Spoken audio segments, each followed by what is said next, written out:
नमस्ते दोस्तों, केमिकल लोचा यूट्यूब चैनल में आपका हार्दिक स्वागत है। आज हम संविधान संशोधनों की सूची के अगले कुछ महत्वपूर्ण संशोधनों को पढ़ेंगे। तो जहाँ तक हमने 21वां संशोधन जो कि 1967 में आया था, जिसमें सिंधी भाषा को जोड़ा गया था, उसको देख लिया था। उसके बाद महत्वपूर्ण संशोधनों में 24वां संशोधन अधिनियम 1971 है। इसमें संविधान संशोधन विधेयक पर राष्ट्रपति की स्वीकृति अनिवार्य कर दी गई थी। पहले राष्ट्रपति स्वीकृति नहीं देता था, उसका मन होता था देता था, वीटो कर लेता था, लेकिन अब राष्ट्रपति को स्वीकृति देनी पड़ेगी। ये है 24वां संविधान संशोधन। फिर 25वें में हुआ संपत्ति के मौलिक अधिकार, जो कि पहले मौलिक अधिकार था, 7 मौलिक अधिकार थे, उसे हटाकर 300 क में डाल दिया गया और ये कानूनी अधिकार बना दिया गया। 26वां संविधान संशोधन भी 1971 में आया। तो जैसे जो पहले निजी रियासतों के मतलब शासकों को निजी कोष और विशेषाधिकार दिए गए थे, उनको कुछ प्रिवी पर्स वगैरह थे, सब समाप्त कर दिया गया, सब खत्म हो गया। फिर आता है 31वां संविधान संशोधन। 1972 में लोकसभा सीटों की संख्या 525 पहले थी, उसे 20 बढ़ा के 545 कर दिया गया।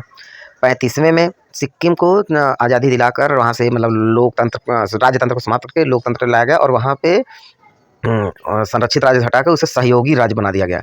फिर 36वां 1975 में हुआ, जिसमें सहयोगी राज्य से पूर्ण राज्य का दर्जा दे दिया गया सिक्किम को। फिर 42वां संविधान संशोधन अधिनियम, जो कि 1976 में आया, इसे मिनी संविधान भी कहते हैं। इसमें बहुत बड़े व्यापक संशोधन हुए थे, ढेर सारे बदलाव हुए थे, यहाँ तक कि प्रस्तावना वगैरह में भी बदलाव हुए थे। तो 42वें संविधान संशोधन के बारे में हम आपको फिर से बता देंगे, उसका अलग एक स्पेशल वीडियो बनाएंगे। फिर 44वां संविधान संशोधन 1978 में आया। इसमें जनता पार्टी की सरकार आई, तो उसने जो 42वां संशोधन था उसमें बहुत सारे बदलाव हुए थे, उन्हें वापस लाया गया और उसे भी मतलब इस तरह से ये भी बहुत बड़ा संशोधन था। इसके बारे में भी हम आपको अलग से बताएंगे। अभी ये जान लीजिए कि दोनों महत्वपूर्ण संशोधन है। फिर 52वां संशोधन, इसमें दल बदल विरोधी कानून खत्म कर दिया गया और एक नया 10वीं अनुसूची जोड़ दी गई। फिर 61वां संशोधन में मतदान की आयु 21 से घटाकर 18 वर्ष कर दी गई।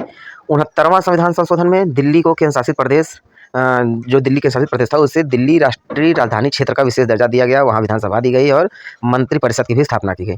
फिर 71वां संविधान संशोधन 1992 में आया। कोंकणी, मणिपुरी, नेपाली भाषाओं को संविधान की 8वीं सूची में शामिल करके पूरी भाषाओं की संख्या 18 कर दी गई। इसे याद करने के लिए आप न म क नेपाली, मणिपुरी, कोंकणी याद कर सकते हैं, जो कि 1992 में 71वें संशोधन के तहत आया।